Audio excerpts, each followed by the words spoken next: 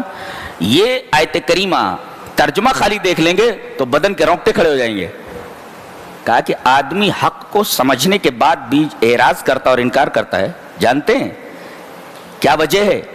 وہ کھل کر کھیل نہیں پاتا. کیوں؟ یاکلوا، چھوڑ دو ان کو کہ کھائیں، علی کھانا، وَيَتَمَتَّعُوا، اور انجوائے کریں. اچھا، تو گویا کہ کھانا ٹو ایٹ، یتمتعوا ٹو انجوائے، وَيُلْهِهِمُ الْعَمَلُ، اور لمبی لمبی آرزویں کرنا، لمبی پلاننگ کرنا. تو گویا کہ ٹو ایٹ کھانا، وَيَتَمَتَّعُوا ٹو انجوائے، اور وَيُلْهِهِمُ الْعَمَلُ ٹو میک لانگ ڈیزائرز، لمبی لمبی آرزویں کرنا. یہ 3 چیزیں ہیں. یہ حق کی قبولیت کی راہ میں روڑا ہیں. اب یہی دیکھو کفار کا حال یہی ہے. ان کی پوری زندگی کے محور، ساری تگ و دو کا محور اور جینے کا مقصد یہی 3 چیزیں ہیں. کھاؤ، انجوائے کرو، لمبی لمبی پلاننگ کرو، مر جاؤ. یہ 3 چیزیں ہیں. آدمی اسی وجہ سے حق قبول نہیں کرتا. جی، من مانی کھا نہیں سکتا، من مانی انجوائے نہیں کر سکتا، من مانی لمبی لمبی آرزویں نہیں کر سکتا. سب ریسٹرکشنز ہیں، پابندیاں ہیں، من مانی نہیں کر سکتا. اب کہا کہ ان 3 چیزوں میں جو آدمی مبتلا ہے اور اس کی ساری تگ و دو کا محور یہی ہے، to eat, to enjoy, to make long desires. یہ 3 چیزیں اگر ہیں تو یہ نہیں کہا گیا وَهُمْ عَلَىٰ خَطَرٍ، یہ لوگ خطرے میں ہیں. ایسا نہیں کہا گیا. مفہوم وہی ہے کہ یہ لوگ اگر زندگی کا مقصد یہی 3 چیزیں بنا لے تو خطرے میں ہیں. وَهُمْ فِي خَطَرٍ، خطرے میں. ایسا نہیں کہا گیا. کہا گیا فَسَوْفَ يَعْلَمُونَ، ان قریب ان کو معلوم ہو جائے گا. کوئی بولتا میں تیرے ہاتھ پیر توڑ دوں گا تو سننے والے سنتا ہے ارے بھائی ہاتھ ہی پیر توڑے گا نا، لیکن کہتا ہے تمہیں پتا چل جائے گا میں تمہارے ساتھ کیا کرنے والا ہوں. وہ پتا نہیں کیا کرنے والا ہے.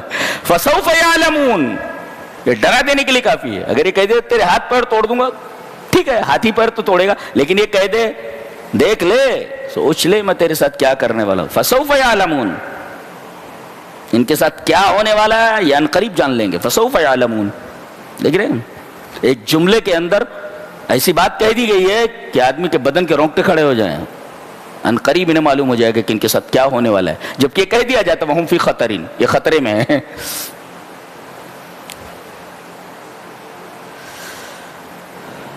اس کے بعد قرآن حکیم کی ایک صفت بیان کی جا رہی ہے کہ قرآن حکیم محفوظ ہے. اور یہ قرآن حکیم کا معجزہ ہے کہ 1400 سال گزر گئے، کوششوں کے باوجود نہ اس میں کوئی تحریف ہو سکی ہے نہ اس میں کوئی تصحیف ہو چکی ہے. یہ قرآن حکیم کا معجزہ ہے اور دنیا کی واحد کتاب ہے جس کے بارے میں پورے اعتماد اور پورے ایقان، پورے اذعان اور پورے یقین اور تیقن کے ساتھ یہ کہا جا سکتا ہے کہ یہ کتاب از اول تا آخر محفوظ ہے. کیوں؟ اس لیے کہ اللہ نے اس سے پہلے کسی نبی کی کتاب کی حفاظت کی ذمہ داری نہیں لی تھی. اس کتاب کی حفاظت کی ذمہ داری رب تعالی نے لی ہے، لہذا اس کتاب کے بعد اب کوئی کتاب آنے والی نہیں ہے، لہذا اس کتاب کی حفاظت قیامت تک کی جائے گی. اور ظاہر ہے کہ مسلمان اس کے ساتھ جڑے ہوئے ہیں تو یہ قیامت تک رہنے والی کتاب ہے، لہذا مسلمانوں کو مٹایا نہیں جا سکتا. جب تک یہ کتاب موجود ہے اس کے پڑھنے والے ضرور موجود رہیں گے. جی فرمایا گیا اِنَّا نَحْنُ نَزَّلْنَا الذِّكْرَ وَإِنَّا لَهُ لَحَافِظُونَ، ہم نے ذکر کو نازل کیا ہے اور ہم ہی اس کی حفاظت کرنا. یہ قرآن نہیں کہا، ذکر کہا. کیوں؟ اس میں بھی ایک عجیب بات ہے، شاید آپ نے سنا ہو. دیکھو عرب جو ہے وہ دو ہی کلام کی 2 ہی صنف سے واقف تھے. ایک تو شعر و شاعری، ہر تیسرا چوتھا آدمی شاعر ہوتا تھا، عورتیں شاعر ہوا کرتی تھی جی۔ تو کلام کی دو صنفیں ان کے ہاں پائی جاتی تھی، ایک تو شعر و شاعری اور دوسرے اساطیر، قصے، چوپالوں میں بیٹھتے تھے اور قصے اسفندیار کے، رستم کے شروع رہتے تھے۔ تو ان کے ہاں دو چیزیں، کلام کی دو صنفیں پائی جاتی تھی، کون کون سی؟ شعر اور دوسرے اساطیر، قصے، کہانیاں۔ اللہ تبارک تعالیٰ نے فرمایا یہ قرآن نہ شعر ہے اور نہ اساطیر، قصے کہانیاں نہیں، یہ ذکر ہے، یہ ذکر ہے۔ یہ اس لیے نازل ہوا ہے تاکہ فطرت کے اندر جو چیز ودیت تھی، فطرت کی آنکھوں سے جو چیز اوجھل ہو گئی ہے، یہ اسے یاد دلا دے۔ گویا کہ قرآن حکیم فطرت کی آواز ہے، یہ کوئی نئی چیز نہیں ہے، تو فطرت کی آواز ہے یہ جی۔ اور لہذا جو فطرت سلیم ہوتی ہے وہ فوراً اس کی طرف آگے بڑھتی ہے، اس کو لینے کے لیے، ایکسپٹ کرنے کے لیے۔ اس وجہ سے اس کو ذکر کہا گیا۔ یہ ایک جامع اور ایک عجیب و غریب تسمیہ ہے ذکر۔ عرب اس سے ناشنا تھے کہ ذکر بھی کوئی چیز ہوتی ہے، بولے ہم لوگ تو جو ہی چیزیں جانتے ہیں، کلام کی دو ہی صنف سے ہم واقف ہیں، ایک تو شعر و شاعری اور دوسرا اساطیر۔ یہ ذکر کیا ہے؟ فرمایا کہ یہ ذکر ہے، یہ اِنَّا نَحْنُ نَزَّلْنَا الذِّكْرَ، ہم نے اس کو نازل کیا ہے۔ اچھا دیکھو، تو اوپر سے آئی ہے نا، لہذا اس کو پکڑو تو اوپر جاؤ گے، چھوڑ دو گے تو پستی میں جانے ہی والے ہو۔ لہذا حدیث میں کہا گیا بے شک اس کتاب کے ذریعے اللہ قوموں کو اٹھائے گا اور اس کتاب کے ذریعے لوگوں کو پستی کے تحت الثری میں ڈال دے گا۔ پکڑو گے تو اوپر جاؤ گے، چھوڑو گے تو پستی میں چلے جاؤ گے۔ وَإِنَّا لَهُ لَحَافِظُونَ، ہم اس کی حفاظت کرنے والے ہیں۔ اور حفاظت کیسی؟ اللہ اکبر، دنیا میں سب سے زیادہ پڑھی جانے والی کتاب یہی ہے، سب سے زیادہ لکھی جانے والی کتاب یہی ہے، اور سب سے زیادہ چھاپی جانے والی کتاب ہے، سب سے زیادہ چھپتی ہے، سب سے زیادہ پڑھی جاتی ہے۔ اور اس کتاب کا اعجاز یہ ہے کہ ہر گلی میں آپ کو کوئی نہ کوئی حافظ مل جائے گا جو پورے قرآن کا حافظ ہو۔ چھوٹے چھوٹے 4-4 5-5 سال کے بچے اس کتاب کے حافظ ہوتے ہیں۔ یہ قرآن حکیم کا اعجاز ہے، یہ حفاظت کا ایک انداز ہے کہ تم کتابیں جلا دو، جتنے قرآن موجود ہوں وہ سب کو جمع کر لو، سب کو جمع کرنے کے بعد جلا دو، کوئی فرق نہیں پڑتا۔ میں ہی بیٹھا ہوا ہوں، میں حافظ ہوں، 12 سال کی عمر میں میں نے حفظ کر لیا تھا، لکھ دوں گا پورا قرآن، لکھ دوں گا۔ تو تم قرآن جو ما بین الدفتین ہے، ما بین الدفتین، 2 دفتیوں کے درمیان ہے، اسے تم جلا سکتے ہو، کاغذ ہے، لیکن جو سینوں میں ہے اس قرآن کو کیسے جلا سکتے ہو؟ سفینوں میں موجود جو قرآن ہے اسے جلا سکتے ہو، مگر سینوں میں جو قرآن موجود ہے اسے کیسے جلاؤ گے؟ یہ قرآن حکیم کی حفاظت کا ایک انداز ہے۔ اور کبھی کبھی ایسا ہوتا ہے کتاب کی حفاظت ہو مگر لوگ اس کا معنی نہ سمجھتے ہوں تو کتاب ضائع ہو جاتی ہے۔ اس کی تفسیر لکھنے والے ہزاروں مفسرین ہیں جی، اور ایک بتانے والا تو میں ہی بیٹھا ہوا ہوں، ٹوٹا پھوٹا آپ کے سامنے بتا ہی رہا ہوں۔ یہ اس کتاب حکیم کا اعجاز ہے۔ اچھا ایک بات اور، کسی نے کہا ہے اور شاید ٹھیک ہی کہا ہے کہ اللہ تبارک و تعالیٰ نے مسلمانوں کی حفاظت کی ذمہ داری نہیں لی ہے، قرآن کی حفاظت کی ذمہ داری لی ہے۔ لہذا اگر مسلمانوں کو اپنی حفاظت مطلوب ہے تو قرآن کے قلعے میں آ جائیں، قرآن کے قلعے میں آ جائیں تو محفوظ ہو جائیں گے، اس سے باہر نکلے مار دیے جائیں گے۔